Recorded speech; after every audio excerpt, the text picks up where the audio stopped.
दोस्तों आज हम बहुत क्रेजी करने जा रहे हैं। हम मिलने जा रहे हैं राजीव मेहता से, और उससे पहले इन लोगों के साथ छोले भटूरे। और कितने लोग हैं तुम? अरे कौन है तुम्हारी गैंग में? कल्ट बना रखी है तुमने ये, ठीक है। बट उससे पहले जा रहे हैं हम लोग छोले भटूरे खाने, तो चलो। तो दोस्तों ये हम तीनों एक ही प्लेट अफोर्ड कर सकते थे, तो हमने एक ही मंगाई है। इसमें भी भाई महाभारत देखने का इसका पूरा शौक है भाई। 3 बंदों के बीच में 3 भटूरे दे देता। हाँ, दे दिए। अरे वाह वाह, ठीक है ठीक है। ये पैसे ना है, ये तुम अपनी अपनी थालियां मांझ लेना, अपने पास एक के पैसे मैं दूंगा। ठीक है।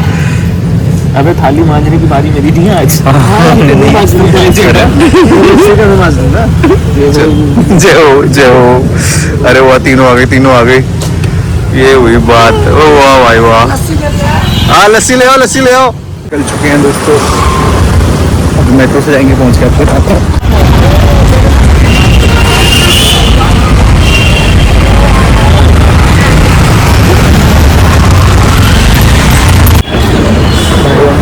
दिल्ली मेट्रो आ चुके हैं और यहाँ से मेट्रो पकड़ेंगे। 1 घंटे का रास्ता है। 1:30 के आसपास स्टार्ट होगा, तो होपफुली उससे पहले तो पहुँच जाएंगे। टिकट लगा लूँगा, वो अगली क्लिप मेट्रो में घुसने के बाद बताता हूँ। स्टेशन ये हम यहाँ पे हैं।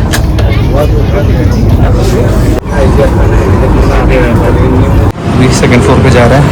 एक्चुअली मेरे को लग रहा था कि मेट्रो से थोड़ा सा लेट होगा, तो मैं दिल्ली हाट में उतर के फिर मैंने वो क्या कहते हैं ऑटो करी, फिर मुझसे 10 मिनट लेट ही हो गया, तो हम फटाफट अभी पहुँचते हैं। बीच में चल रहा था ना ब्रांडिंग एंड बियॉन्ड वाला, तो वो उसको देख कैसा फील हो रहा था, मतलब उसकी क्रिएटिव आप वीडियो जो देखे क्या लगा, सही चीज़ है या नहीं?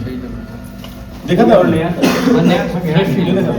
चलूंगा सर मैं हर वक्त। अभी तो हम फिर अभी प्लान खोलती बटन को लगे तो उसमें वो सही हो जाती है। तो एक प्रैक्टिस किया करो, अगर डिजाइन में और अच्छा होना है तो किया करो उसका प्रैक्टिस, बढ़िया है वो। बट वो सर 2026 वाला जो वीडियो है उसमें आपने बोला कि वीडियो बहुत ज़्यादा हो जाएगा। हाँ तो हो ही रहा ना, दिख रहा है तुमको। स्टिल ब्रांडिंग और वो सारी चीज़ें तो रहेंगी ना। नहीं वो तो है ही ना, मीडियम बदलता जाता है, चेंज होता जाता है। अब ग्राफिक का तुमको देखो, हम एक्चुअली किसी प्लेटफॉर्म पे डिपेंड है, मतलब इंस्टाग्राम पे डिपेंड है ना, या फेसबुक पे डिपेंड है, तो इंस्टाग्राम पे तुमको वीडियो दिखाने की कोशिश करेगा ना, तो इसलिए वो ग्राफिक को रीच ही नहीं देगा, जाहिर सी बात है। तो वीडियो पे ही जाओगे, लेकिन जब इंस्टाग्राम से बाहर निकलोगे, जब अपनी वेबसाइट की तरफ जाओगे, अलग क्लोज कम्युनिटी में जाओगे, तो वहाँ ग्राफिक है। हाँ ये चीज़ मेरे नॉलेज लोगों के पास लेके जाना, और वो बहुत सही है, पता उसमें मेरा सर्कल बहुत बिगड़ा हुआ है, लेकिन कोर्स बहुत अच्छा है। उस पर मैं बुक सोच रहा हूँ कि उसको बुक फॉर्मेट में उसको रिलीज करूँ, वो भी मेरा ड्रीम कोर्स है जो बनाने का। हाँ ये अब और ये 610 ये भी ड्रीम में से आता है। कहाँ 610 में क्या है सर? ऐसा लगता था कि माइंड में एक बैरियर 6 से 10 सेकंड में स्टोरी पूरा। अच्छा, 6 से 10 इम्पोर्टेंट है। हाँ भाई, वो उसको बम्पर ऐड बोलते हैं ना, जब अगर तुम ग्रोथ वाले में हो ना तो बम्पर बोलते हो, वो 6 से 10 सेकंड का ही होता है। देखो कि लोग एफडी में कितना पैसा डाल रहे हैं, उससे डायरेक्ट पैकेजिंग कनेक्टेड बताता हूँ कैसे। क्योंकि बहुत लोगों के पास पैसा है, बहुत सारा है ना, और बहुत लोगों के पास नहीं है, तो पैसे को पैसा बनाने के इन्वेस्ट करते हैं, कहीं ना कहीं करते हैं ना, कहीं ना पहले शेयर मार्केट में डालते थे, अब शेयर मार्केट का भी गड़बड़ लग रहा है लोगों को, नहीं हो रहा है, तो लोग उसको एफडी में डाल रहे हैं, है ना। इसलिए एफडी का जो ग्राफ देखोगे वो बहुत बड़ा है। इसका मतलब लोगों के पास इन्वेस्ट करने के ऑप्शन कम हो रहे हैं, ट्रस्ट कम कर रहे हैं, ठीक है। अब जब बात इन्वेस्टमेंट की होती है, तो 2 चीजों पर लोग पहले चला करता, तो लोग अपना ब्रांड लॉन्च करते थे, तो उसमें हो सकता 10% का दे, लेकिन तो अगर तुम्हारा ब्रांड चल गया तो 100% का रिटर्न मिलता है तुमको। तो 2026 में लोग ना ब्रांड पे ज्यादा छोटे ब्रांड लॉन्च कर रहे हैं, जिसका बहुत पैसा है, तो 10 जगह कर तुम ये भी लॉन्च करो, तुम ये भी लॉन्च करो, तुम इसका ब्रांड बना दो, तुम इसको उठा के गांव से प्रोडक्ट उठाओ, उसका ब्रांड बनाओ, वहां से प्रोडक्ट उठाओ उसका।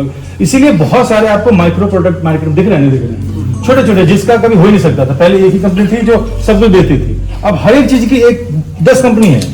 मतलब पहले सनस्क्रीन एक कंपनी थी जो सनस्क्रीन बेचती थी, मतलब पूरे स्किन केयर का रेंज बेचती थी, अब सनस्क्रीन में ही 50 कंपनी है, और सनस्क्रीन में भी अगर तुम नाइट वाले में जाओगे उसमें डे वाले सन वाले में जाओगे तो उसमें 50 है, और माउंटेन वाले में जाओगे उसमें 50 है। तो अभी मार्केट में क्या है कि लोग पैसे इन्वेस्ट अब कर रहे हैं प्रोडक्ट के ऊपर, समझ आ रहा है। और क्योंकि ये जो वेव चला हुआ है ना कि हम चाइना वाले ने प्रोडक्ट बैन कर दिया, मतलब बढ़ा दिया रेट, तो वहां से जो प्रोडक्ट आते आते तुमको कोई प्रोडक्ट यहाँ पे तुमको 100 रुपए का मिल रहा है, चाइना में 50 रुपए का मिले, दिखाएगा 50 का, लेकिन जब वो आएगा तो 500 का हो जाता है। गवर्नमेंट इसना उसको भी ड्यूटी बढ़ा दी है ना, कस्टम की वो अब पॉसिबल ही नहीं है वहां से मंगा के यहाँ पे काम करना। जो लोग कर रहे हैं उसका पिछले जो ला चुके हैं, तो इंडिया में ना बनना शुरू हो रही है ये चीजें। और जब यहाँ बननी शुरू हो गई तो सोचो ना, अगर मैंने आज कोई किसी के पास 10 करोड़ है, उसने सोचा एक ब्रांड स्टार्ट करते हैं। अब मैं जो सनस्क्रीन की बात कर रहा हूँ वो मेजर है कंपनी, वो इंडिया में, उसका ब्रांडिंग से कोई लेना देना नहीं है, लेकिन वो पैसे को पैसा बनाने के लिए ब्रांड लॉन्च कर दिया। और ये डेटा है बहुत सारा। तो अगर एक कोई ऐसा इंसान ब्रांडिंग इंडस्ट्री में घुस रहा है जिसका कोई लॉजिक ही नहीं है, तो ऐसे तो बहुत सारे होंगे।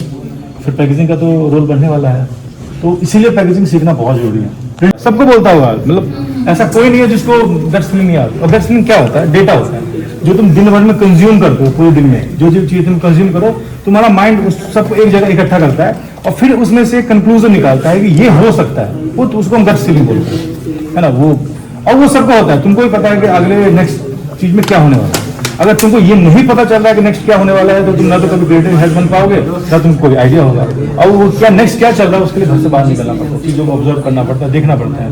और अगर नहीं आ रहा तो तुम माइंड को उतना डेटा दे ही रहे हो जिससे वो कुछ तुमको दे सके, हाँ यार ये होने वाला है। इसका तुम एक बंद कमरे में बैठ के दिन भर अपना टाइम वेस्ट करते हो। कभी कभार मेरे को भी स्टक वाले फील आते हैं कि यार इसके बाद आउट निकलो ना घर से बाहर। ट्रैवल अलग अलग कल्चर एक्सप्लोर करो, अलग अलग जगह पे जाओ, है ना। मतलब क्रिएटिविटी दो जगह आती है। अच्छा, एक हमारे माइंडसेट में डाल दिया गया है कि शांत जगह बैठ जाओ तो क्रिएटिविटी आएगी। क्राउड में और क्योस में ज्यादा क्रिएटिविटी तुमको देखने को मिलेगा, क्योंकि वहां बहुत डेटा घूम रहे होते हैं तुम्हारे आसपास में। मतलब जितने भी लोग हैं सब डेटा है यहाँ पे। मैं तो एक को देख के बता सकता हूँ किसकी फेवरेट मूवी क्या है और अगला चीज वो क्या करने वाला है। और बहुत इजी है देख समझने में। तो ये डेटा जब तुम्हारे में बहुत ज्यादा दोगे ना, तो तुमको एक गट फीलिंग तुम्हारे अंदर होगी और तुमको अपने आइडिया पे ट्रस्ट होगा कि अच्छा ये ब्रांड आया ना, अगर मैं ये चीज ब्रेक करके ये चीज कर दूंगा तो 100% चलेगा। तो चलता है।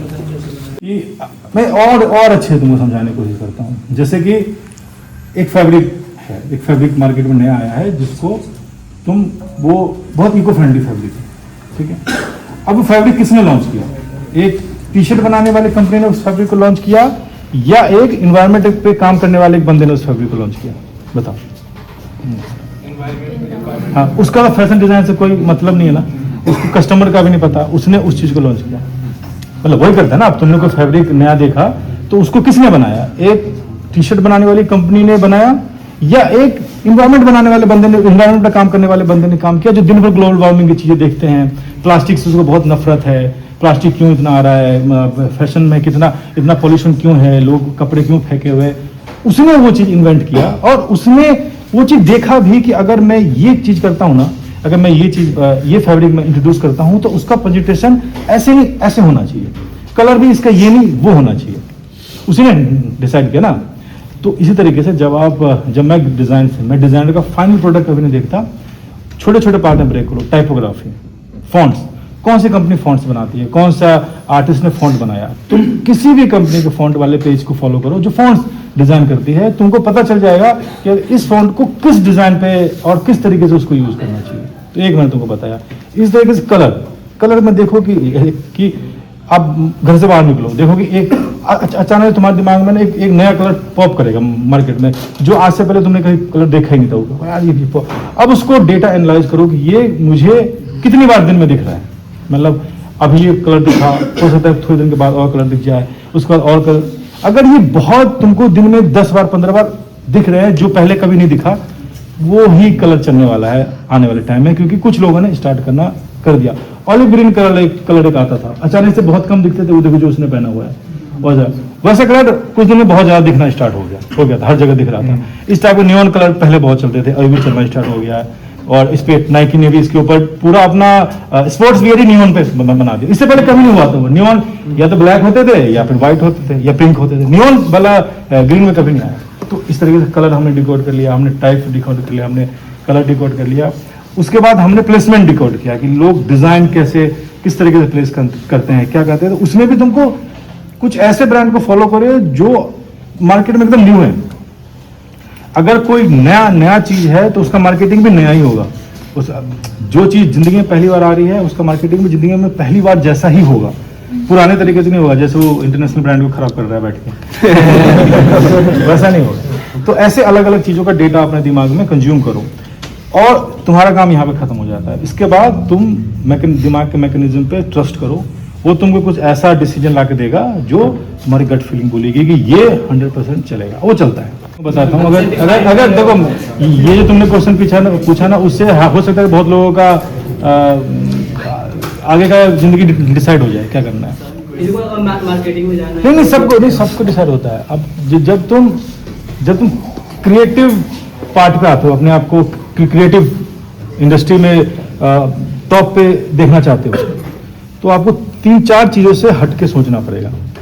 फर्स्ट कि सब कास्ट रिलीजन इस सबसे दूर ऊपर उठ के सोचना पड़ेगा तुमको, क्योंकि तुम्हारे लिए हिंदू मुसलमान सिख ईसाई नहीं है, तुम्हारे लिए कस्टमर है, सबके जेब में पैसा है, बस तुमको उसको निकालना है, यही है सबसे पहले। तो अगर हम यहाँ पे अपने आप को पाते हैं कि हम रिलीजन और इस सबसे ऊपर है और हमारे लिए सब कस्टमर है, तुम सब कस्टमर हो, मुझे नहीं जानना कि तुम में से हिंदू कौन है और सिख कौन है, मुझे नहीं जानना, बस मुझे इतना जानना है कि मेरे पास एक प्रोडक्ट है, तुमको बेचना है, ठीक, हाँ मुझे बेचना है। तो अगर तुम यहाँ पे पाते हो तो तुमको बहुत सारी चीजों को त्याग करना पड़ेगा।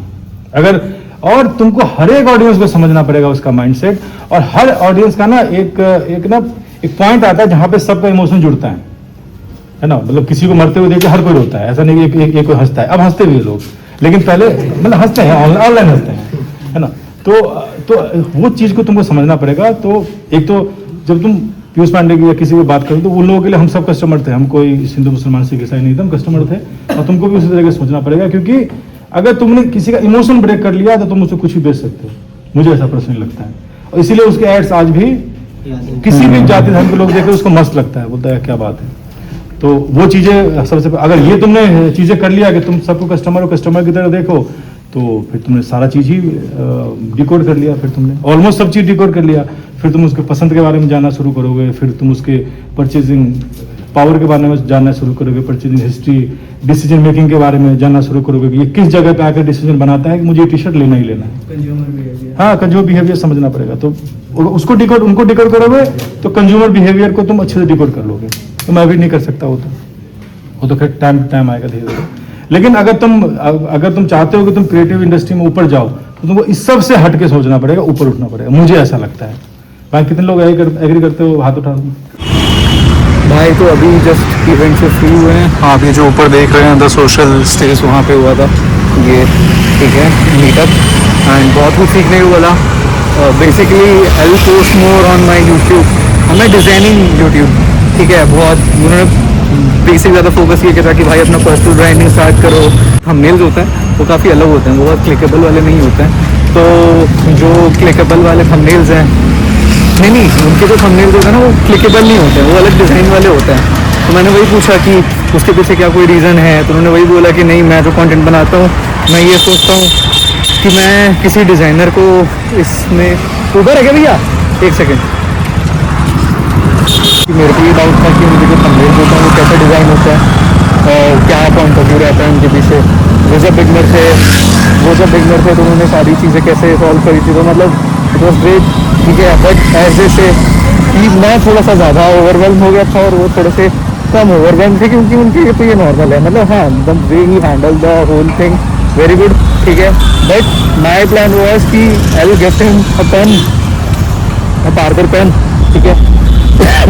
वो गिफ्ट ले लिया मैंने, बताते हुए कि हाँ सर जितना भी मैंने डिज़ाइनिंग है वो आपसे, ठीक है। तो जितना भी मैंने जो डिज़ाइनिंग है वो आपसे, ठीक है। तो थैंक यू अलॉट कि मैंने ये सारी चीज़ें आपसे देखी, तो आपने भी मेरे को बताया। तो इट वॉज रिटर्न बैक, तो मैंने उसको पार्कर पेन दिया। मैं ये चीज़ चाहता है कि मैंने उनको एक जो मेरी एक नोट्स है मार्केटिंग वाली जो मैं बता रहा था, उसमें ना मैंने ये सोचा कि जिससे एक मैं इंस्पायर होता हूँ ना, उनके मैं ऑटोग्राफ लूँगा। और जब मैंने वो ऑटोग्राफ लिया तो वो भी ऐसे हो गया कि भाई ये तो कुछ पहला कुछ फर्स्ट टाइम हो रहा है मेरे साथ, तो ये मैं कैसे कर दूँ। तो मैंने बहुत ही छोटा सा और वो ऐसा किया, ठीक है, जिसमें मैं सोच रहा था कि भाई ये तो मोमेंट होगा कि मतलब पहले राजीव मेहरा, फिर क्रिस्टोफर नोलन और फिर ऐसे टेरेंटिनो, ये सब लोगों के, महेंद्र सिंह धोनी, ये सब लोगों के ऑटोग्राफ लेंगे उसमें। बट या गुड मीटअप आपको सीखने को मिला है, करीब बहुत सारे काम है, ठीक है। मेरे को पोस्टिंग करनी है, शेड्यूलिंग करनी है, जो मैंने नहीं करी है तो मैं घर जाके करूँगा वो